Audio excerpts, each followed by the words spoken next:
சட்டம் மாறி வந்து மண்ணை முட்டும் காலில் சூழ்ந்து கைகள் தட்டும் வாழியவே தென்னவராட்சி திசைகள் எட்டும் நம்மவராற்றல் விண்ணை முட்டும் எட்டு திக்கும் முரசு கொட்டும் வாழியவே.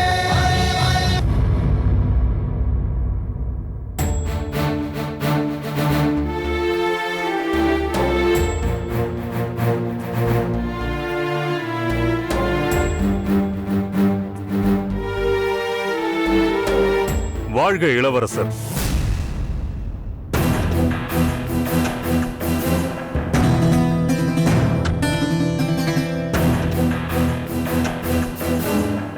என்ன செய்தி?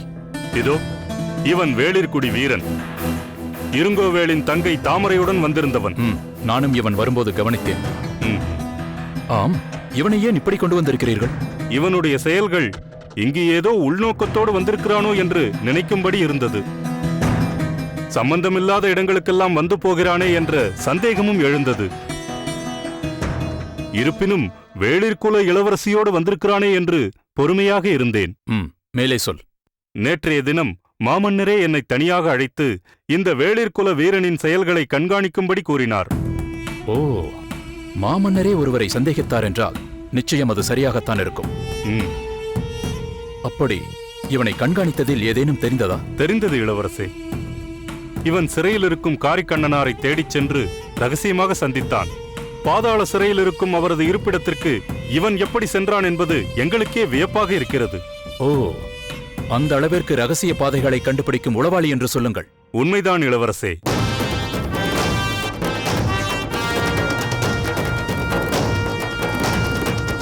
அங்கு அவரிடமிருந்து இவன் ஏதோ ஒரு ஓலையை பெற்றான். அது யாருக்கு எழுதப்பட்டது, அதில் என்ன எழுதியிருக்கிறது என்பதெல்லாம் தெரியவில்லை. இருந்தாலும் அதை மன்னர் பார்க்க வேண்டும் என்பதற்காக அங்கு சென்றபோது அவர் அப்போதுதான் வந்து ஓய்வெடுத்துக் கொண்டிருக்கிறார் என்பது தெரிந்தது. நான் அவர் பார்க்கும்படியாக அந்த ஓலையை வைத்துவிட்டு இவனை இங்கு கொண்டு வந்தேன். மன்னரால் சோழ நாட்டு துரோகி என்று சிறையிடப்பட்டவர் அல்லவா காரிக்கண்ணனார்? அவரை இவன் சந்தித்து ஓலை பெற்றான் என்றால் இவன் அவருக்காக வெளியில் உள்ள யாருடனோ தொடர்பு கொண்டிருக்கிறான் என்று அல்லவா பொருள்? ஆம் இளவரசே. அத்தோடு இளவரசி தாமரை தன் அண்ணியை பார்க்க வந்தவராக இருக்கலாம். ஆனால் அவர் தமக்கு துணையாக அழைத்து வந்த இவன் நிச்சயம் நல்ல நோக்கத்தோடு வந்தவன் அல்ல. இந்த வாய்ப்பை பயன்படுத்திக் கொண்டு வேளிர்குல ராணியால் செய்ய முடியாததை தன் கையால் செய்துவிட வேண்டும் என்று வந்தவனாக இருக்க வேண்டும். சரியாகச் சொன்னாய். உண்மையை சொல். நீ எந்த நோக்கத்தோடு தாமரையுடன் இங்கு வந்தாய்? யார் உன்னை அனுப்பி வைத்தார்கள்? துரோகி என்று குற்றம் சாட்டப்பட்ட காரிக்கண்ணனாரை ஏன் சந்தித்தாய்? சொல், யாருக்காக ஓலை பெற்றாய்? நேரம் பார்த்து மன்னரை சாய்த்துவிட வேண்டும் என்பதற்காகத்தான் அங்கங்கே சுற்றிக் கொண்டிருக்கிறாயா? என்ன ஆணவம் இவனுக்கு? தளபதியாரே, இளவரசே, இனியும் தாமதிக்க தேவையில்லை. இவனை இப்பொழுதே வெட்டுப்பாறைக்கு கொண்டு சென்று இவனது சிரத்தை வெட்டித் தள்ளுங்கள். சதித்திட்டத்தோடு வருபவர்கள் கதி இப்படித்தான் ஆகும் என்று அனைவரும் உணரட்டும். கொண்டு செல்லுங்கள். அப்படியே ஆகட்டும் இளவரசே. சற்று பொறுங்கள்.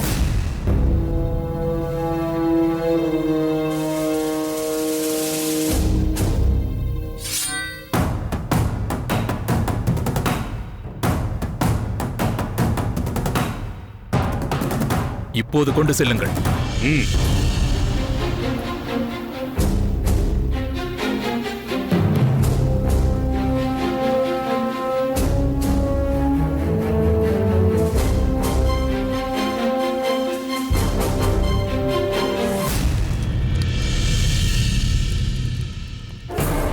தாமரை, தாமரை.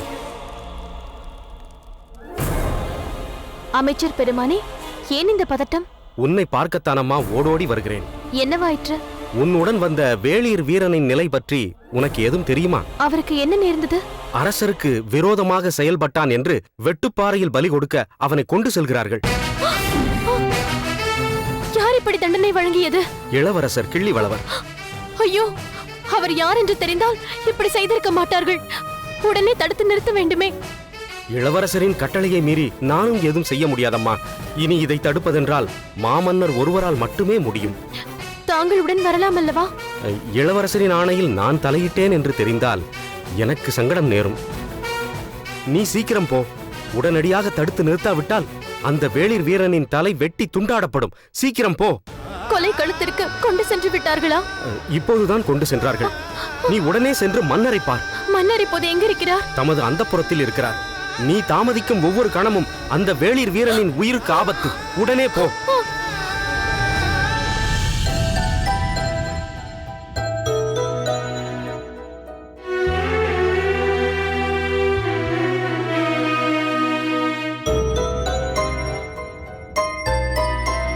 மன்னா,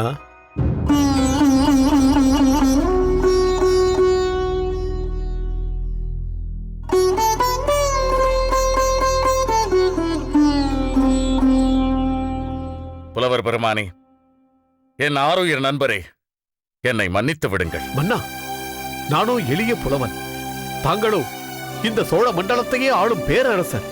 தாங்கள் என்னிடம் மன்னிப்பு கேட்கலாமா? பேரரசர், பேரரசர். ஆம், நான் பேருக்குத்தான் அரசன். ஆனால் எதையும் சீர்தூக்கி பார்க்காத அரசன். இல்லையேல் தமிழ் சோலையிலே சுதந்திரமாக கூவித்திரிந்த இனிய தமிழ் குயிலை கூண்டிலே அடைத்து வைக்கும் பெரும் பாவத்தை செய்திருப்பேனா? பகைவரை வென்றேன், பல படைகளை வீழ்த்தினேன். அதையெல்லாம் பாராட்டி பாடி பாருங்கும் புகழும்படி செய்த பைந்தமிழ் புலவரை சிறையிலிட்ட கொடியவன் என்ற இடிசொல் என் வரலாற்றிலே இணைந்து விட்டது. உறையூர் கண்ட ஒப்பற்ற வீரரே, பூம்புகார் கண்ட உத்தம சோழ மன்னரே, உங்கள் மனம் கலங்கி போனால் எம்போன்றோர் மனப்புண்ணில் வேல்பட்டது போலல்லவா? கவலையை விடுங்கள். இந்த காரிக்கரனார் தவறு செய்து விட்டார், விரோதிக்கு துணை போய்விட்டான் என்று கருதிதானே என்னை சிறையில் அடைத்தீர்கள். அந்த சமயத்தில் ஒரு மன்னவன் எதை செய்ய வேண்டுமோ அதைத்தானே தாங்களும் செய்திருக்கிறீர்கள். ஆனால் நான் எழுதிய ஓலையை கண்டவுடனே அதிலுள்ள சொற்களின் பொருளை உணர்ந்ததோடு என்னை விடுவிக்கும்படியும் ஆணையிட்டீர்களே. அது மட்டுமா, நான் காண விரும்பிய உருத்திரங்கண்ணனாரையே அனுப்பி என்னை அழைத்து வரும்படி செய்து விட்டீர்களே. இதை விட எனக்கு வேறு என்ன வேண்டும் மன்னவா? ஓலையிலே தாங்கள் குறிப்பிட்டிருக்கும் கருத்துக்களை தாங்கள் அன்றே அப்பொழுதே எனக்கு விளக்கி இருந்தால் இப்படி ஒரு நிலை ஏற்பட்டிருக்காதே. அப்போது இருந்த சூழ்நிலையில் நான் எதை சொல்லியிருந்தாலும் எப்படி விளங்க செய்ய முயற்சித்திருந்தாலும் தாங்கள் அதை ஏற்றுக்கொண்டிருக்க மாட்டீர்கள். ஏனென்றால் என் மகள் முத்துநகையே என்னை விரோதியாக கருதியதோடு என் மீது கடுமையாக குற்றம் சுமத்திக் கொண்டிருந்தாள்.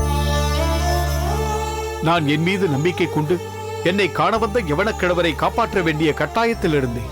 அதனால்தான் அவர் வடிவில் வந்தேன். இவையெல்லாம் எனக்கு எதிராக சேர்ந்து என்னை குற்றவாளி ஆக்கிவிட்டன. தாங்கள் சொல்வதும் உண்மைதான். எல்லாவற்றையும் இணைத்து பார்க்கும்போது தங்களை காண வந்தது இருங்கோவேல் அல்ல என்பதும் புரிகிறது.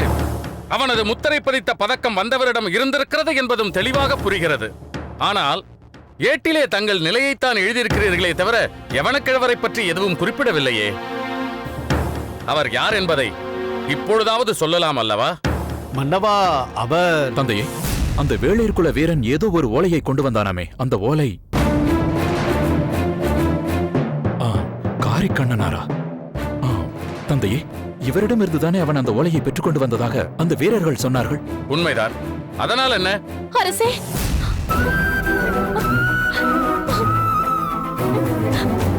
அரசே, செழியருக்கு ஆபத்து. நீங்கள் உடனே வந்து காப்பாற்ற வேண்டும். செழியனா? என்னம்மா சொல்கிறாய்? செழியன் எப்பொழுது இங்கு வந்தான்? என்னோடு வந்திருந்த வேளிர்குல வீரர் தான் செழியன். நான் தான் அவரை அந்த வேடத்தில் வரும்படி கோரி அழைத்தேன். இப்பொழுது எங்கே அவன்? வெட்டுப்பாறையில் பலி கொடுக்க இழுத்து சென்றிருக்கிறார்கள். என்ன? யார் யார் அப்படி ஆணையிட்டது? நான் தான் தந்தையே. நான் கேட்ட கேள்விகளுக்கு விடை சொல்லாமல் மௌனம் சாதித்ததால் நான் தான் அப்படி ஆணையிட்டு விட்டேன். அவன் ஏன் தன்னை யார் என்று காட்டிக் கொள்ளவில்லை? அதற்கு காரணம் நான் தான் அரசே. செழியர் என்னோடு இங்கு வந்து மீண்டும் காட்டிற்கே வந்து சிறைப்படுவதாக வாக்களித்தார். எந்த சூழ்நிலையிலும் தான் யார் என்பதை வெளியில் சொல்லக்கூடாது என்று நான் தான் அவருக்கு ஆணையிட்டேன்.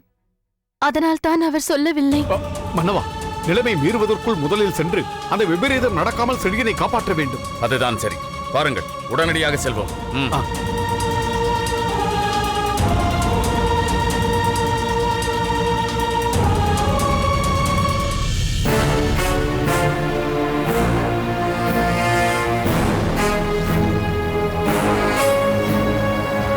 அடே வீரனே, எத்தனை முறை கேட்டாலும் எதற்கும் பதில் சொல்லாமல் இங்கு வந்து அகப்பட்டுக் கொண்டாய். இனி உன்னை இங்கிருந்து எவராலும் காப்பாற்ற முடியாது. இறுதியாக ஏதாவது சொல்ல வேண்டியிருந்தால் சொல்லிக்கொள். வாழ்க பாண்டிய மன்னர் பெருவழுதியார், வாழ்க சோழ சக்கரவர்த்தி கரிகாலர், வாழ்க சோழ பாண்டியர் உறவு. ஓஹோ, கடைசி நேரத்தில் எங்கள் மாமன்னர் கரிகால் சோழ சக்கரவர்த்தியையும் அவருக்கு சம்பந்தியாக போகும் பாண்டிய மாமன்னரையும் வாழ்த்தினால் நாங்கள் கருணை காட்டுவோம் என்று நினைத்தாயா? அது நடக்காது. அப்படி செய்ய எங்களுக்கு உரிமையும் கிடையாது. தலையை அங்கே வை.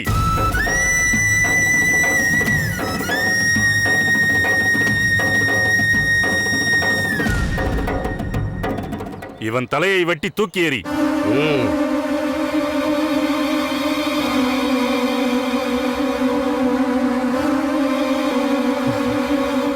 நிறுத்து!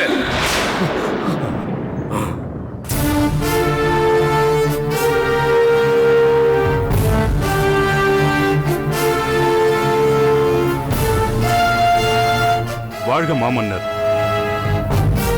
செழியன்,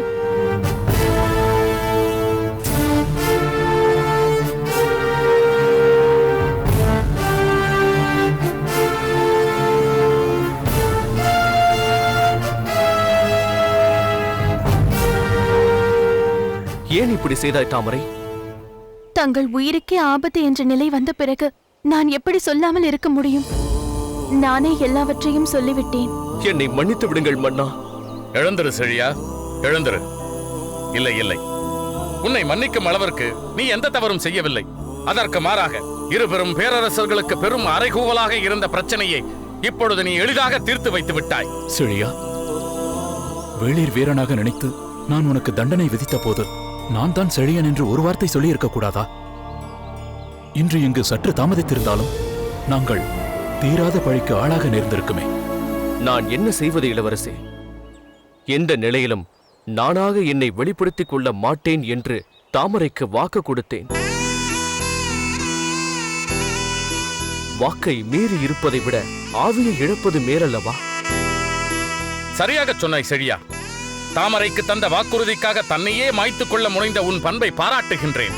செழியா, என்னிடமாவது நீ யார் என்பதை சிறையில் சந்தித்த போது சொல்லி இருக்கலாமே. என்னை உங்களிடம் அனுப்பி வைத்துவிட்டு நம்மை வேவு பார்த்துக் கொண்டிருந்தார்கள். நீங்கள் என்னை வேளிர் வீரனாக கருதி ஏதேதோ பேசி அந்த ஏட்டையும் தந்து விட்டீர்கள். அந்த ஏடு என்னிடமிருந்து பறிக்கப்பட்டு மன்னரிடம் சேர்க்கப்படும் என்பதால் நானும் எதுவும் பேசாமல் இருந்து விட்டேன். சரியா, அந்த ஏட்டில் இருந்த வாசகங்கள் தான் நான் காரிக்கண்ணனாரை விடுதலை செய்வதற்கு காரணமாக இருந்தன. அப்படி பார்த்தால் எங்களை மீண்டும் சேர்த்து வைத்தது நீதான் என்று சொல்ல வேண்டும். வேளிர்குடி மன்னனான இருங்கோவேளால் கடத்தப்பட்டு சிறையில் அடைக்கப்பட்டிருந்த நீ அந்த வேளிர்குடி வீரனாகவே இங்கு வந்து சேர்ந்திருப்பது வியக்கத்தக்க விஷயம்தான்.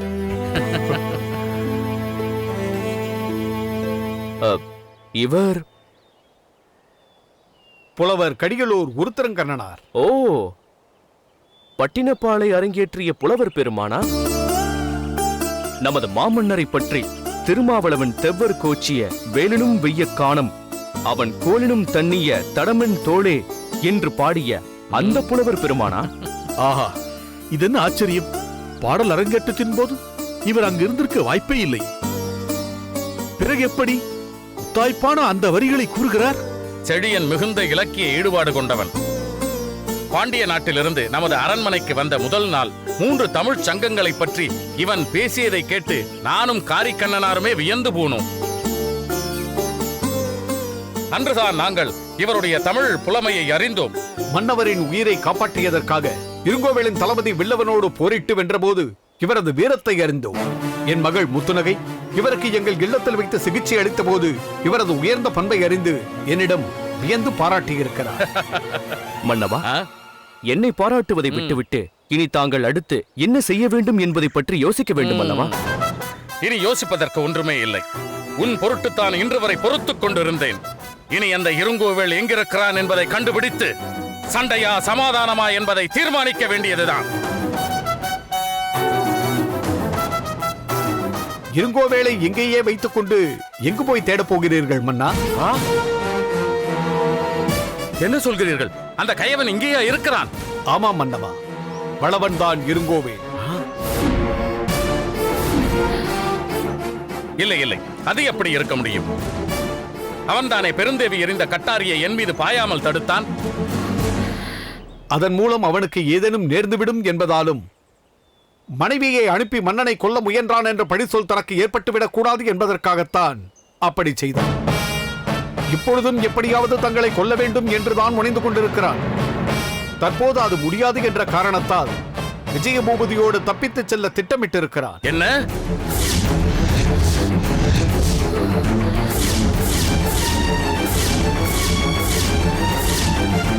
இதெல்லாம் தங்களுக்கு எப்படி தெரியும்? அவன் கருத்தை ஏற்றுக்கொள்வது போல் பொருத்தமாக உரையாடியதால் அனைத்தையும் என்னிடம் சொல்லிவிட்டான் விஜயபூபதி. அப்படியா?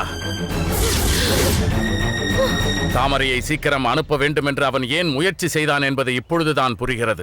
செழியனுக்கு தெரியுமோ தெரியாதோ, ஆனால் வளவன் தான் இருங்கோவேல் என்பது தாமரைக்கு நிச்சயம் தெரிந்திருக்க வேண்டும். இல்லை காரிக்கண்ணனாரே, அண்ணனை காட்டிக் கொடுக்க எந்த தங்கைக்கு தான் மனம் வரும்? அதற்காக தாமரை மீது வருத்தப்படுவதில் பொருளே இல்லை. தந்தையே, முதலில் அந்த வளவன் இங்கிருந்து சென்று விடாமல் தடுக்க வேண்டும். விஜயபூபதியோடு தப்பித்துச் செல்ல விடக்கூடாது. இனிமேல் தான் எச்சரிக்கையாக இருக்க வேண்டும். சோழ நாட்டில் விளைந்திருக்கும் தீய கலைகளை வேரோடு பிடுங்கி எறிய வேண்டும்.